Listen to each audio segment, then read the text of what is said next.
안녕하세요, 데일리카의 김경영 기자입니다. 제가 오늘 시승하고 있는 차량은 도요타의 준대형 세단 크라운이고요. 그 중에서도 2.4L 듀얼 부스트 하이브리드 모델을 타고 있어요. 이름 한번 정말 기깔나게 길죠. 사실 도요타에게 있어서 이 크라운은 정말 중요한 차량이라고 볼 수 있어요. 한국의 현대자동차랑 비교를 해볼 경우에는 그랜저를 꼽을 수 있겠는데요. 도요타 크라운을 일본에서 타면은 딱 그랜저 같은 느낌이에요.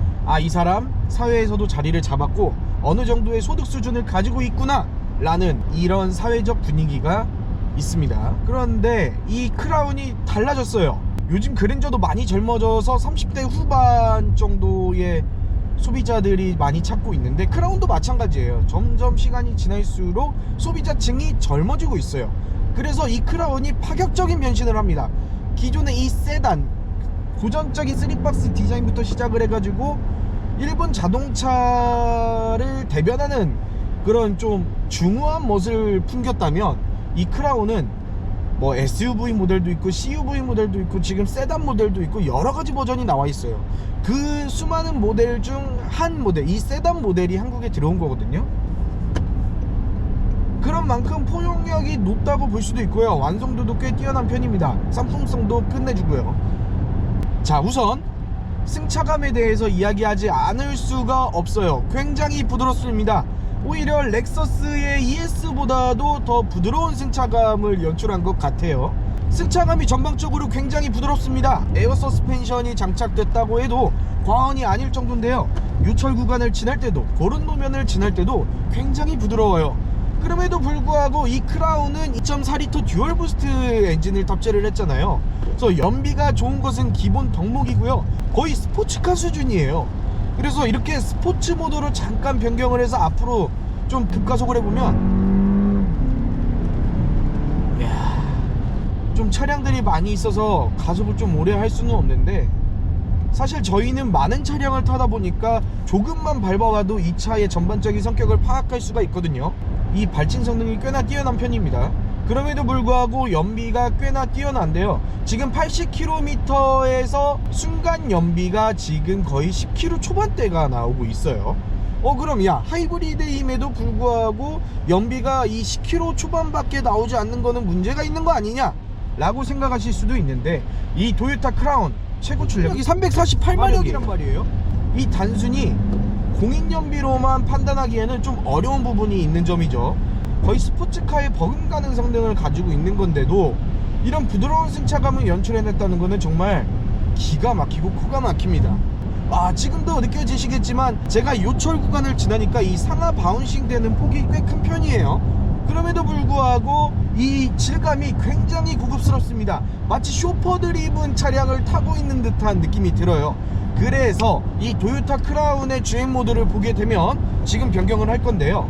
자, 커스텀 모드, 스포츠 모드, 노멀 모드, 에코 모드, 리어 컴포트 모드가 있습니다. 리어 컴포트 모드가 뭐냐? 이 2열 승차감 향상에 최적화된 주행 모드를 뜻하는데요. 그만큼 이 조향도 부드러워지고요. 엑셀러레이터의 질감도 굉장히 민감해집니다. 그래서 이 2열 승차감이 정말 극대화돼요. 1열 승차감이 이 정도면 2열 승차감은 솔직히 굳이 평가하지 않아도 될 정도예요. 자, 앞에 차량이 없어서 다시 한번 스포츠 모드로 변경하고 가속을 해보겠습니다.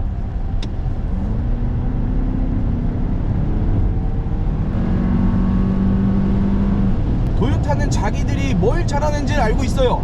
아울러서 소비자들이 뭘 원하는지도 정확히 파악한 느낌이에요. 고성능 세단의 출력을 지녔음에도 불구하고 쇼퍼 드리븐으로서 사용하기에 손색이 없는 부드러운 승차감을 뿜어냈어요. 이거는 소비자의 니즈를 정말 잘 파악한 거거든요. 그만큼 이 크라운이 포용력이 높다고 볼 수 있어요. 아울러서 정숙성도 꽤나 뛰어난 편입니다. 지금 이중 접합 유리가 장착이 되어 있기 때문에 당연히 조용할 수밖에 없어요. 자, 영상으로 잘 들리실지는 모르겠는데 지금 바깥에 폭우가 내리고 있습니다. 비가 꽤나 많이 내리고 있고요. 바람도 적지 않게 불고 있습니다. 그럼에도 불구하고 지금 이 차량 내부에서는 어떠한 기분 나쁜 소음이 들리지가 않아요. 도요타가 가장 잘하는 게 뭘까요? 바로 하이브리드죠. 지금 서울시 홍제역에서 출발해서 지금 자유를 달리고 있는데 순수 배터리로만 주행하는 비율이 꽤나 높은 편입니다. 도요타의 경우에는 굉장히 보수적인 브랜드잖아요. 그래서 안전에 최우선을 두기 때문에 다른 브랜드의 차량 대비 이 버튼의 레이아웃이라든가 뭐 재질 등이 조금은 약간 올드한 느낌이 없지 않아 있어요. 특히 이 도요타의 얼굴 마담 그리고 중장년층이 주로 선호하는 크라운의 경우에는 더욱더 올드했단 말이에요. 근데 이번에 세 단장을 마친 도요타 크라운은 달라요. 이 전통적인 레이아웃을 유지하면서도 최신 인포테인먼트 시스템과 클러스터를 적용해서 최신 트렌드에 발맞춘 디자인을 연출해낸 느낌입니다. 그리고 가장 칭찬하고 싶은 점은 이 물리 버튼이 적용됐다는 점이에요. 요즘 시대가 어느 시대인데 물리 버튼을 적용하는 거예요? 라고 반문하실 수도 있지만 이게 저는 아직도 물리 버튼이 제일 좋다고 생각을 합니다. 운전할 때는 직관적으로 이게 터치가 됐나? 터치 버튼이 어딨지? 여기가 맞나? 지금 내 손가락이 잘 올라와 있나? 이거 신경 쓸 여를이 없거든요. 딱 운전자가 앞을 보고 전방을 주시하면서도 여기에는 비상지시등이 있고 뭐 여기는 온도를 낮추는 게 있고 뭐 이런 직관적인 조작이 가능해야 운전의 집중성을 높일 수가 있거든요. 근데 도요타는 잘 해냈어요. 꽤나 뛰어납니다. 사실 여타 쟁쟁한 차량을 타봐도 이 정도의 매력을 지닌 차량을 찾기 힘들 것 같아요. 그래서 정말 사고 싶습니다. 저는 보통 자동차를 세 가지로 나눕니다. 남에게 추천할 수 있는 차, 그리고 내가 사고 싶은 차, 그리고 내가 타고 싶은 차로 나뉘는데요. 이거는 남에게 추천해 줄 수 있는 차입니다. 자, 컴포트 모드에서는 굉장히 부드러운 승차감이라고 제가 누누이 말씀을 드렸잖아요. 그런데 이 급격한 코너링 시에는 반박자 느린 듯한 느낌이 들고 있어요. 뭐 구체적으로 말씀을 드리자면 급격한 조향 시에는 이 앞으로 가는 움직임은 빠른데 뒷바퀴가 조금 반박자 늦게 따라오는 느낌이 있어요. 반면에 여기서 스포츠 모드로 변경을 하고 돌아보겠습니다.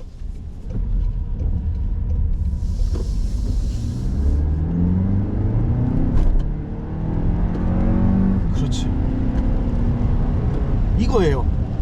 이겁니다. 불필요한 요잉이나 롤링을 느낄 수가 없습니다. 정말 만족스럽고요. 방지턱을 제가 좀 세게 제가 방지턱을 꽤 세게 넘었거든요. 그럼에도 불구하고 불편함을 느낄 수가 없어요. 이거 지금 에어 서스펜션이 장착이 됐는데 제가 착각을 하고 있는 건지도 모르겠어요. 정말 승차감 하나는 기깔 나네요. 이거 보십시오. 도요타 크라운의 경우에는 21인치 휠이 적용이 됐는데요. 21인치면 진짜 엄청 큰 거거든요. 동급 차량 대비해서 휠이 꽤나 큰 편에 속해요. 21인치면 진짜 큰 거란 말이에요. 자, 큰 사이즈의 휠을 장착했을 때 얻는 장점이 뭘까요? 고속 안정성이 있고요. 미적인 부분으로도 꽤나 좋겠죠. 반면에 이 부드러운 승차감은 어느 정도 포기해야 될 필요성이 있어요. 이 휠이 크게 되면 타이어의 폭이 이렇게 얇아지거든요. 그러면은 이 쿠션 구간도 얇아지게 돼서 승차감에 있어서는 나쁜 요인으로 작용할 수밖에 없어요. 그런데 이 크라운 정말 신기해요. 제가 계속 시승하는 내내 강조를 하고 있지만 진짜 정말 부드러워요. 이게 말로 표현을 할 수가 없어요. 이거는 무조건 타보셔야 돼요. 도요타니까 내구성도 끝장나죠. 그럼에도 불구하고 최신 안전 옵션도 대거 적용했고요. 도요타를 운용하는 분들은 차를 처음 살 때 빼고는 엔진룸을 볼 일이 거의 없대요. 그래서 영업사원분들이 자동차를 출고했을 때 딱 자동차의 본네트를 열어주면서 고객분들께 그런 말을 한대요. 고객님이 처음이자 마지막으로 보시게 될 엔진룸입니다. 웬만한 자신감으로 나오지 못할 그런 멘트인데, 자, 지금 정차하고 다시 출발을 하고 있는데 저는 이 엑셀러레이터의 감각이 너무나 마음에 들어요.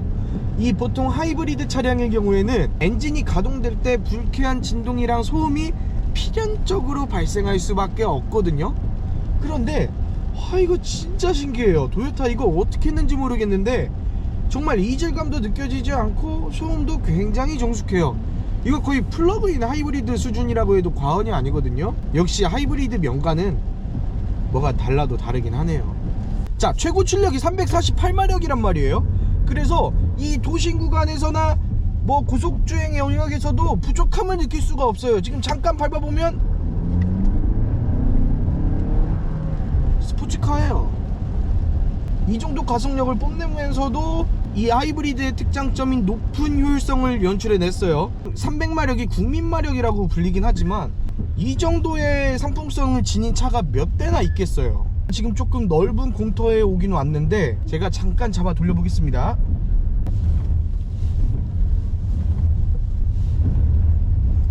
아, 보셨어요?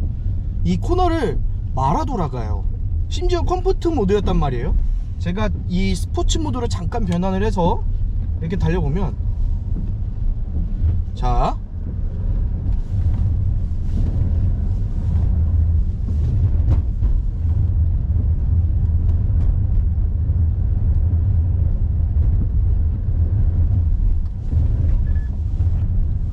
거동 자체가 달라요. 이게 드라이브 모드에 따른 승차감의 변화의 폭이 꽤나 큰 편이에요. 이게 일반 세단임에도 불구하고 이러한 극적인 연출을 하기가 되게 쉽진 않거든요. 물론 에어 서스펜션을 적용하면 이야기가 달라지긴 해요. 근데 얘는 에어 서스펜션이 적용이 안 돼 있단 말이에요. 컴포트 모드에서는 차체의 움직임이 큰 편이잖아요. 그래서 뒤에 반응성이 살짝 이 한 템포 느린 감이 있어요. 그리고 이 서스펜션의 움직임 폭도 꽤나 큰 편이고요. 그런데 이 스포츠 모드로 변경을 하게 될 경우에는 움직임이 현저히 줄어들어요. 사실상 다른 자동차라고 봐도 무방하고요. 이 가장 백미인 게 급격한 코너링 시에 이 뒤열 뒷바퀴가 정말 예술같이 따라와요. 거의 그냥 기차 레일을 달리는 듯한 후륜구동 스포츠카를 타고 있다는 생각이 들 정도로 정말 코너링이 예술입니다. 아울러서 좀 눈썰미가 좋으신 시청자분들은 방금 좀 아셨을 것 같은데, 제가 컴포트 모드로 주행을 했을 때는 살짝 차체가 불안해서 엑셀을 밟지 않았어요. 반면에 스포츠 모드에서는 진짜 너무 안정적인 거예요. 거동도 뛰어나고요. 그래서 제가 오히려 이 엑셀을 계속 밟으면서 주행을 하는데도 일부러 차가 미끄러지게끔 악셀을 툭툭툭 깊게 밟아줬음에도 불구하고 흐트러지지가 않았어요. 야, 이게 제가 도요타를 타면서 이렇게 감탄했던 적이 몇 번 없었거든요. 제가 최근에 타본 차량 중에 가장 만족도가 높아요. 물론 가격을 감안해서요. 가격은 6,845만원입니다